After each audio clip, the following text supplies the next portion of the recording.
de escucharlos a ustedes. La idea es intercambiar, escuchar opiniones que vayan enriqueciendo estas reflexiones, y poder saber qué piensa cada uno, qué piensa cada sociedad sobre este tema. Antes de dar la palabra a algunos, tenemos previsto, cuando terminemos, tomar ahí una Coca-Cola fresco entre todos. Bueno, está abierta la lista de oradores, como se dice en asambleas.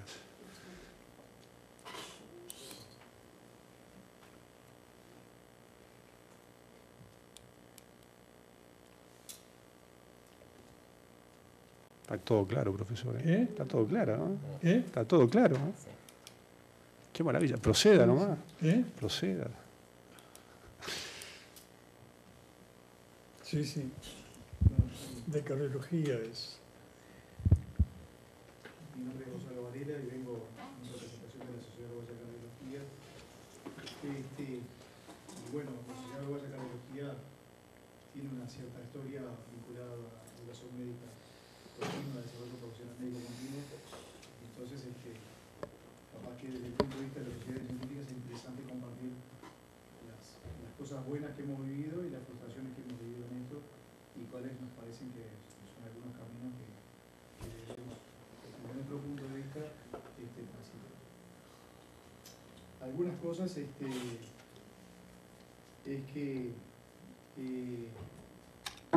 damos una cálida bienvenida a que esto sea una bandera tomada por el colegio médico, porque lo que nosotros hemos sentido, a pesar de que la escuela de graduados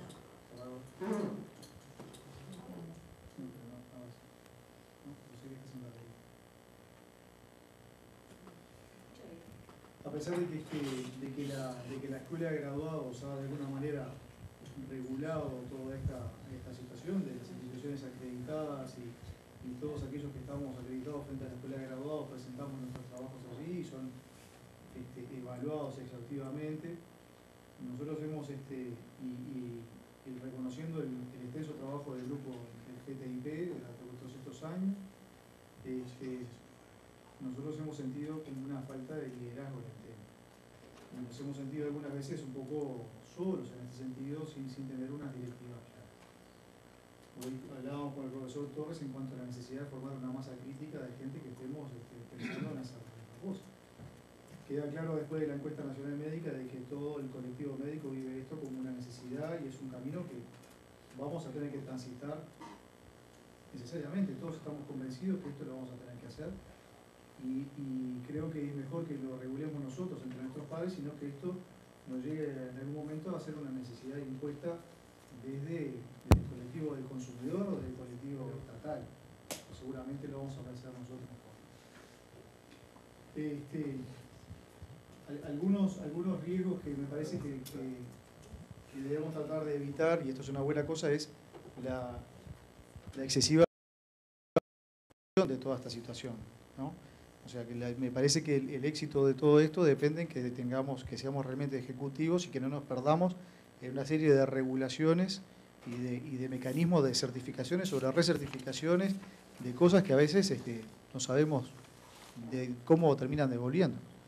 Entonces muchas veces nosotros la experiencia que teníamos en la Sociedad de Cardiología es que muchas veces nuestras solicitudes de acreditación venían por alguna resolución, pero que nosotros no teníamos un adecuado feedback de eso como para saber en qué estábamos trabajando bien, en qué estábamos trabajando mal.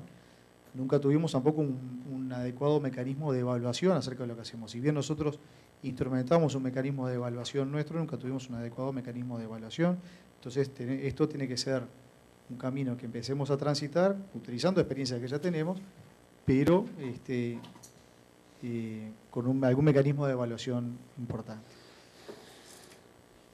Y nosotros nos hemos encontrado a lo largo del tiempo que, si bien nosotros nos ajustábamos a los que entendíamos como premisas de la educación en el adulto, que era sobre todo muchas horas de trabajo de taller y menos horas de trabajo teórico, nos encontrábamos con sorpresa con que muchas veces veíamos otras actividades que eran sucesiones de actividades teóricas con algún expositor o varios expositores y con escasas horas de taller que resultaban acreditadas con mejor valoración que las actividades nuestras, que tratábamos de mantener un 60 o un 70% de trabajo en talleres sobre necesidades teóricas. Entonces a veces no están claras para quienes hacemos ejecutamos, digamos, las unidades de desarrollo profesional en la cancha, digamos, cuáles son los caminos que tendríamos que tener. Otro aspecto que para mí es humano que genera la educación médica. El desarrollar cursos o actividades de educación médica continua es altamente desgastante, porque consume mucha cantidad de horas, de muchísimo tiempo. Los quienes hayan desarrollado actividad de educación médica continua saben las decenas y decenas de horas que lleva preparar una jornada de 5 horas, el nivel de exigencia que eso impone. Es poco digamos, las unidades humanas disponibles a hacer eso en forma reiterada. Y encontramos poca gente dispuesta a ceder parte de ese tiempo, porque eso es muy desgastante. Siempre se termina recayendo sobre las mismas personas y sobrecargando a la gente y se termina desgastando. Desde los que dan los cursos y hasta los que tienen la organización de esos cursos. Entonces eso me parece que lleva a un mecanismo, en algún lado en los diapositivos del profesor y de Enrique, se hablaba de la financiación de esto, pero no, la financiación debe incluir la profesionalización de la educación médica continua. Esto tiene que ser Nadie nos gusta sentirnos evaluados de alguna manera o medidos o tener miedo a perder nuestros privilegios o nuestras licencias.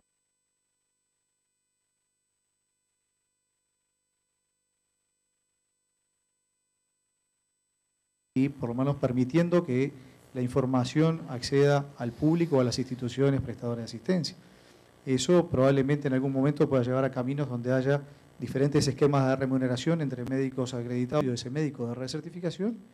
Tiene que estar considerado en los honorarios profesionales de ese médico. Nosotros la gente tiene que entender, si nosotros estamos expuestos a ser demandados por una actividad médica equivocada, entonces quiere decir que se nos está exigiendo un tiempo de estudio que nosotros lo tenemos que sacar en este momento del tiempo extralaboral. Y bueno, eso deberíamos seguir peleando para dejar establecido un horario de desarrollo profesional médico continuo dentro de la actividad laboral del médico. Esas son algunas reflexiones que yo quería compartir con ustedes.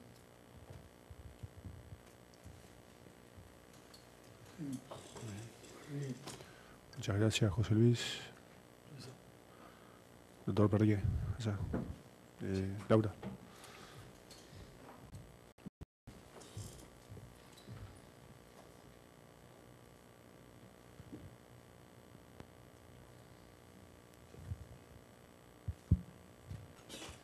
Buenas noches, doctor Perrier, por si alguno no me conoce. Nosotros participamos como Sociedad de Cirugía durante muchos años en las actividades de la GETIP y las reuniones que se hacían anualmente. Y con respecto a la recertificación, en este momento la sociedad tiene su comisión estudiando el problema y tenemos más preguntas que respuestas. Porque la recertificación en cirugía, la medicina es como una gran familia en donde se educan hijos que son todos distintos y para que más o menos todos traigan el mismo perfil, a veces hay que educarlos en manera diferente. Y los cirujanos, y hablo por los cirujanos generales, pero es general a todos los cirujanos, tenemos una manera de trabajar que tiene una parte de formación y una parte de ejecución. No siempre las dos corren en paralelo. Y entonces la evaluación en todas partes en donde se recertifica a los cirujanos se compone de dos elementos: la actuación y la capacitación. Y cuando nosotros hemos participado en todas las actividades de acreditación, ahora la sociedad se desacreditó, digamos, quitó su acreditación, porque en realidad nunca obtuvimos respuestas La cirugía nacional se fue acompasando el desarrollo de la cirugía mundial, nutridos en la sociedad de cirugía. Que los cirujanos somos muy pocos, nos llevamos a 400 en todo el país. Y tiene desde el año 50 congresos anuales y tiene actividades periódicas durante todo el año de educación, llamémosle continua, no acreditada, pero de alguna manera de instancias de actualización, que en último término es educación, que han permitido que a través del tiempo la mayoría de los cirujanos el desarrollo de la cirugía. Y eso no lo medíamos por créditos. Y las actividades de taller son muy buenas para cuando uno hace diagnóstico, pero no existen actividades de taller cuando uno ejecuta una operación.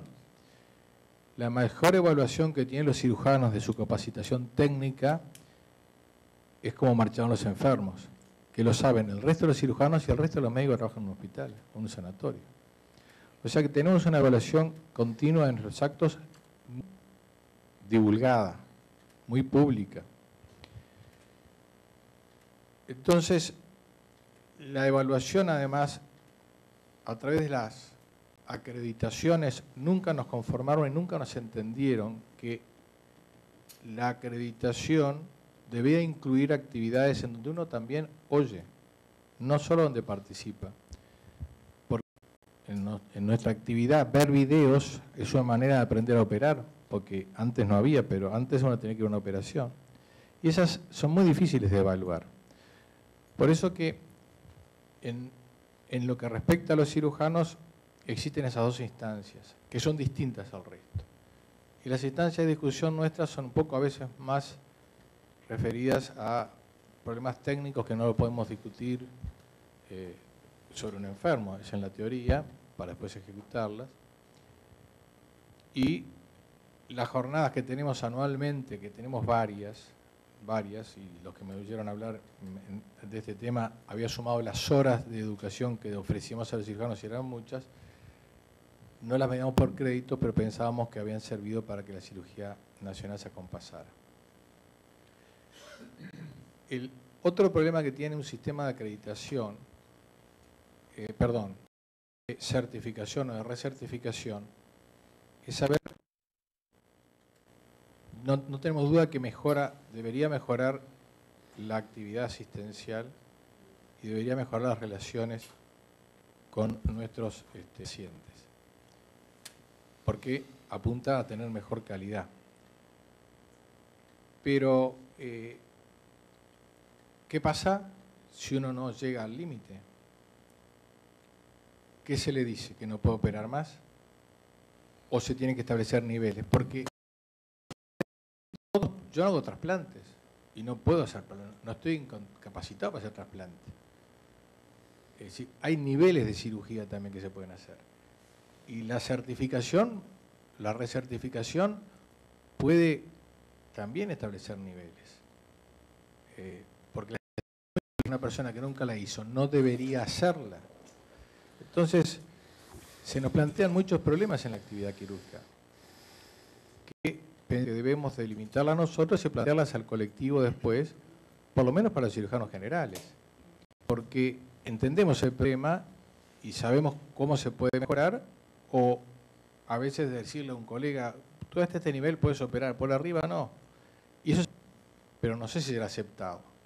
Eso es lo que estamos discutiendo ahora o estamos tratando de discutir. Pero creo que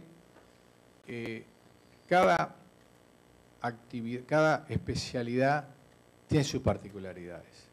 Y yo creo que los mejores para establecer, dentro de pautas comunes, establecer las características de la certificación, debe hacerse por especialidad. Y después, otros problemas, por ejemplo, eso que yo decía, si uno no aprueba. En algunos lugares, cuando uno no llega a los niveles de puntaje necesarios, tiene que dar una prueba. Si la pierde, ¿qué pasa? Esas preguntas también tenemos que saberlas responder. No tengo ninguna duda de que al inicio tiene que ser voluntaria, pero en la medida que se vaya haciendo, claro, las instituciones pueden obligarnos a presentar nuestra recertificación, pero después que nos dejan sin trabajo. Es toda una problemática que vamos a tener que en el conjunto establecer en común. Después cada especialidad tendrá sus normas propias, me parece a mí, para la especialidad. Pero en este momento tenemos más preguntas que respuestas sobre una base común. Gracias, doctor Parrilla. Buenas tardes. Mi nombre es Gustavo Febles, vengo en representación de la Sociedad de Radiología e Imagenología del Uruguay. Como cuando nosotros estuvimos en nuestra sociedad analizando el tema, encuentro coincidencia con lo que decía el doctor recién. ¿Sí? Vimos que era necesario que el tema de la certificación y recertificación sea primero voluntaria y además tratada en forma diferencial según cada especialidad. Porque, como dijo el doctor, cada especialidad tiene sus problemas, sus temas que analizar.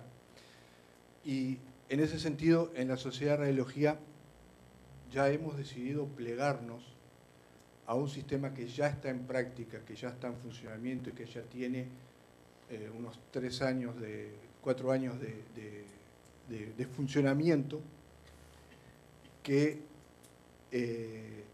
como organismo acreditador, una institución, digamos, que no rige, sino que atiende, digamos, la práctica de la imagenología a nivel latinoamericano, que se llama Colegio Interamericano de Radiología. Ese Colegio Interamericano de Radiología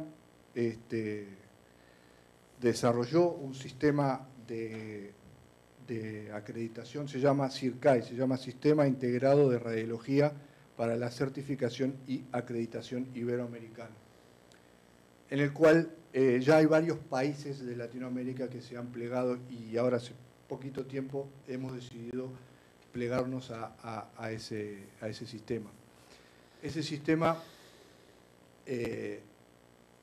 incluye dos conceptos, la certificación y la recertificación. En el concepto de certificación es un poco diferente a lo que planteó el doctor hoy, porque en la definición de certificación aquí se planteó la obtención del título correspondiente a la especialidad. Aplicada según este sistema para certificaciones, conceptualmente es un poquito diferente. Dice, certificar es evaluar el proceso de formación y la calidad del profesional dentro de un segmento de la medicina y otorgar una constancia que le autoriza a anunciarse como especialista. Certificar en radiología y diagnóstico por imágenes es revalidar frente a los pares el título o certificado de especialista obtenido a través de algunas de las múltiples modalidades existentes en Iberoamérica. O sea que exige como punto de partida ya tener el título por la entidad correspondiente, en este caso nosotros la Universidad de la República. Y con ese título, el que desea puede presentarse a obtener la certificación de ese título obtenido curricularmente. Y después viene la etapa de la recertificación, que lo define. Recertificar es el acto por el cual un profesional que posee el título habilitante certificado en una especialidad se presenta ante sus pares para que estos evalúen su trabajo, sus condiciones, actualización y cualidades en forma periódica y le otorguen un aval que lo acredite y jerarquice en su labor profesional. El sistema para obtener la certificación y la recertificación incluye varias opciones que incluso en el Colegio Interamericano de Radiología está en desarrollo.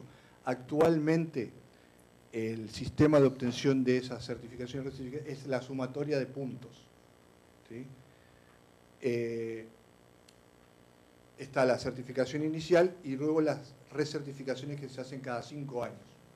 ¿No? Y la sumatoria de puntos, está preparado, dice, el CIRCAI propone la siguiente tabla de puntaje para las diferentes actividades profesionales, agrupándolas en actividades o áreas curriculares. 1 es actividad asistencial, 2, actividad científica o educación médica continua, 3, actividad societaria, y menciona otra opción a discutir según cada sociedad, que son otras actividades.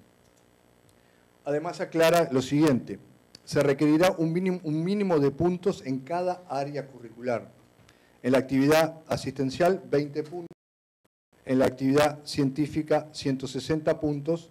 Y en la actividad societaria, 20 puntos, realizando un puntaje de 200 puntos que cada 5 años el que se está en el programa de recertificación debería lograr para obtener el título de profesional certificado y luego recertificado.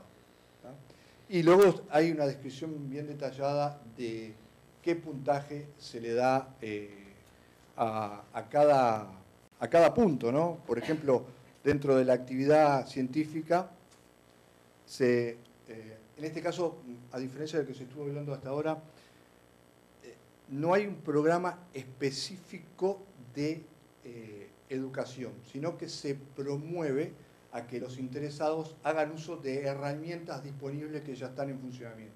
Por ejemplo, se da un puntaje por la participación en congresos internacionales, ¿no? Pero un puntaje diferenciado. Por ejemplo, si uno es asistente, lleva un puntaje; si uno es asistente y además presenta un trabajo, lleva otro puntaje; si uno es asistente y además integrante del comité científico, lleva otro puntaje diferente, y así sucesivamente las diferentes opciones que tiene uno de participar en un congreso científico internacional o nacional también. También se puntúa la participación en cursos, a distancia, presenciales, etc. Se puntúa las publicaciones científicas que uno puede hacer en revistas nacionales o internacionales, en perfeccionamiento en sus especialidades. Se puntúa también la actividad docente, por ejemplo, la tesis doctoral y otros tipos de actividades docentes. Con respecto a la actividad societaria, tiene un puntaje si uno dentro de su sociedad científica es el presidente, vicepresidente o lo que sea, ¿sí? Y dentro de la actividad asistencial, lleva un puntaje que si uno es integrante de un staff dentro de una institución, o si es jefe de un staff dentro de una institución, lleva un puntaje diferencial, y eso va sumando puntos que uno debería ir renovándolos cada 5 años, sumando 200 puntos, ¿no? Y bueno, ¿eso cómo se hace? Una vez que esos van a emitir, todavía esto para nosotros entraría en vigencia el año próximo, ¿no? Ellos nos entregarían formularios para la recolección de los datos. Se nombra un consejo local, ¿sí?, que recibe toda esa información y la envía al Colegio Interamericano de Desarrollo, donde se realiza la evaluación y se emite la resolución.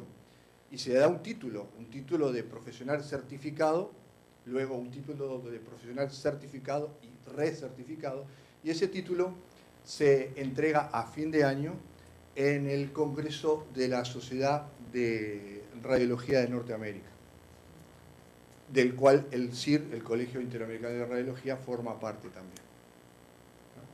Y ese es el proceso en el cual decidimos iniciarnos. Todavía en la práctica no hemos digamos, propuesto ninguna